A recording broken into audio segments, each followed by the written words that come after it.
Assalamualaikum warahmatullahi wabarakatuh. Perkenalkan, nama saya Rahel Anandita dengan NIM 060212530022 dari Prodi Pendidikan Bahasa dan Sastra Indonesia kelas Indralaya angkatan 2025.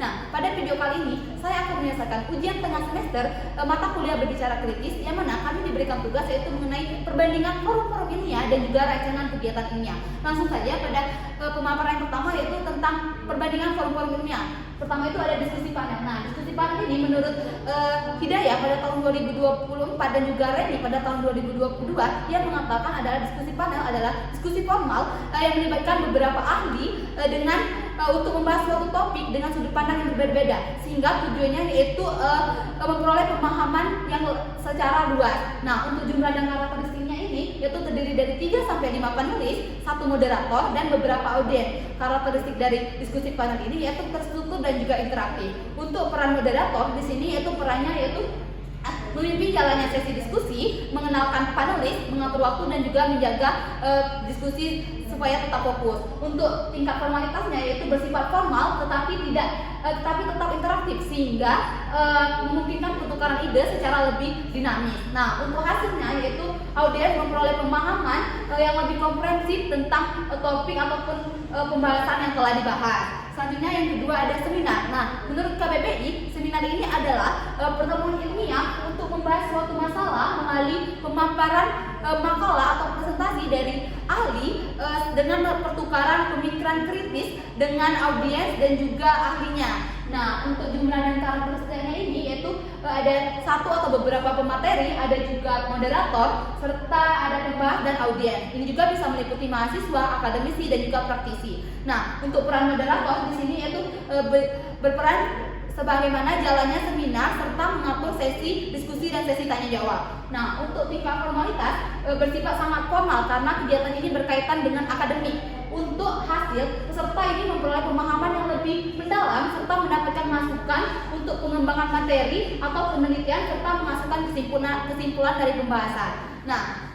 untuk yang ketiga yaitu konferensi. Konferensi ini adalah menurut Lawson pada tahun 1981 yang mengatakan bahwa konferensi ini adalah pertemuan informal yang berskala besar yang biasanya dilakukan selama beberapa hari dengan mempertemukan banyak peserta untuk bertukar pikiran, informasi, pendapat mengenai suatu tema tertentu dengan tujuan yaitu mengambil kesepakatan, keputusan ataupun juga rekomendasi. Nah, untuk jumlah dan karakteristik dari konferensi ini yaitu berjumlah besar, seperti bisa ratusan ataupun juga puluhan, yang mana terdiri juga dari pakar, akademisi, praktisi dan juga peneliti dari berbagai instansi. Nah, untuk peran moderator di sini perannya yaitu memimpin sesi, memperkenalkan panelis, mengatur waktu presentasi dan juga memfasilitasi tanya jawab. Untuk tingkat formalitas di sini bersifat sangat formal dan biasanya berskala yang lebih besar.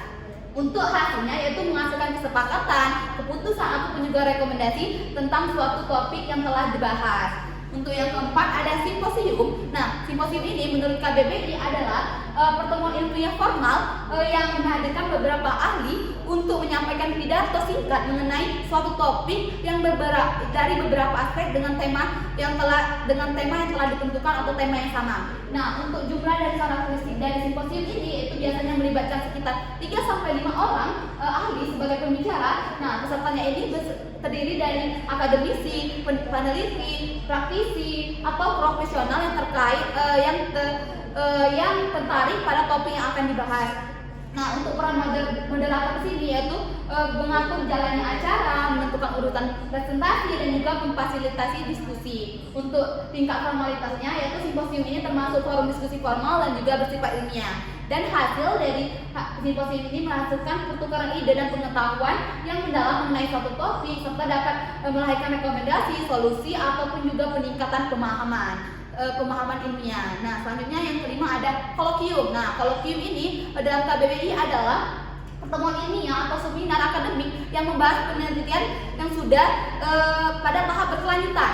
Nah, jumlah dan karakteristik dari kolokium ini yaitu biasanya akademisi, dosen pengaku ataupun dosen penguji, serta mahasiswa yang umumnya S2 atau S3 yang memiliki bidang keilmuan pada topik tersebut. Nah, peran moderator di sini yaitu memimpin jalannya sesi diskusi supaya berlangsung tertib, efisien dan juga terarah. Nah, untuk tingkat formalitas di sini bersifat formal dan akademik, tetapi biasanya ini memiliki skala yang lebih kecil.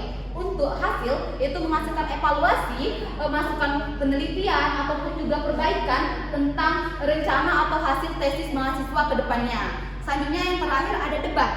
Nah, menurut JS Kandi pada tahun 1995, debat adalah kegiatan tukar pendapat antara peserta mengenai suatu permasalahan dan menyampaikan argumen untuk mempertahankan pendapat tersebut. Nah, jumlah dan karakteristik dari debat ini yaitu terdiri dari dua tim atau dua pihak yang saling berlawanan, serta ada juri dan juga audiensnya.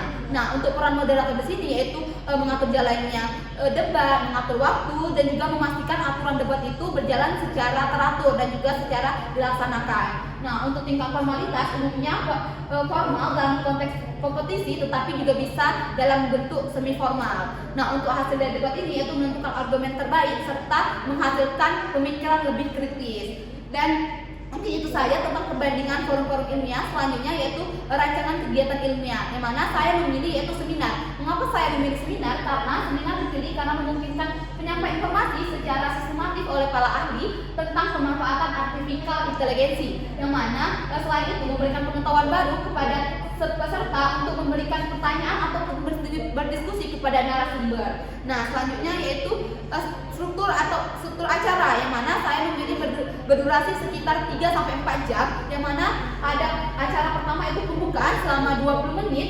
Acara ini dimulai atau dibuka oleh panitia serta kata sambutan dari pimpinan fakultas. Nah, untuk sesi materi yang kedua yaitu sesi materi pertama oleh narasumber pertama itu berwaktu 45 menit yang membahas pemanfaatan AI dalam proses pembelajaran di perguruan tinggi. Nah, untuk sesi materi kedua oleh narasumber yang kedua berupa 45 menit juga yang membahas penggunaan AI untuk penelitian dan juga penulisan akademik. Serta yang keempat itu ada sesi diskusi dan juga tanya jawab, yang mana berdurasi 60 menit, yang mana ini melibatkan audiens untuk bertanya kepada narasumber. Nah, selanjutnya yang terakhir ada penutup dan kesimpulan, yang mana berdurasi 15 menit. Selanjutnya yaitu ada potensi tantangan dan solusinya. Nah, mungkin tantangan dalam kegiatan seminar ini kurangnya pemahaman peserta terhadap teknologi artificial intelligence. Nah, yang mana sebagian peserta ini mungkin belum begitu paham mengenai AI ini. Nah, jadi sebaiknya solusi yang dilakukan narasumber itu adalah memaparkan lebih awal mengenai AI dengan menggunakan bahasa yang sederhana serta memberikan contoh penerapan AI ini dalam kegiatan akademik. Mungkin ada juga tantangan lainnya seperti kendala teknis seperti masalah jaringan internet atau perangkat presentasi.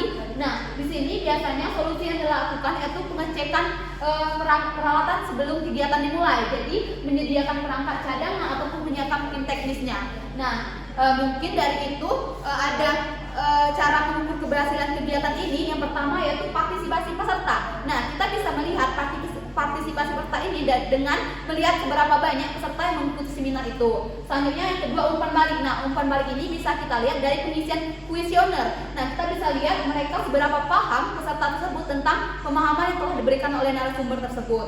Nah, untuk yang ketiga ini yaitu sesi pemahaman materi atau cara mengukur melalui pemahaman materi. Nah, peserta bisa kita lihat dengan sesi tanya jawab. Apakah jika peserta itu banyak yang ingin mengajukan pertanyaan, maka sudah dipastikan mereka paham dan mengerti tentang materi yang telah dibahas oleh narasumber. Nah, mungkin itu saja penjelasan mengenai perbandingan forum-forum ilmiah dan juga rancangan kegiatan ilmiah dari saya. Saya mohon maaf apabila ada kesalahan kata. Kepada Allah saya mohon ampun. Wassalamualaikum warahmatullahi wabarakatuh.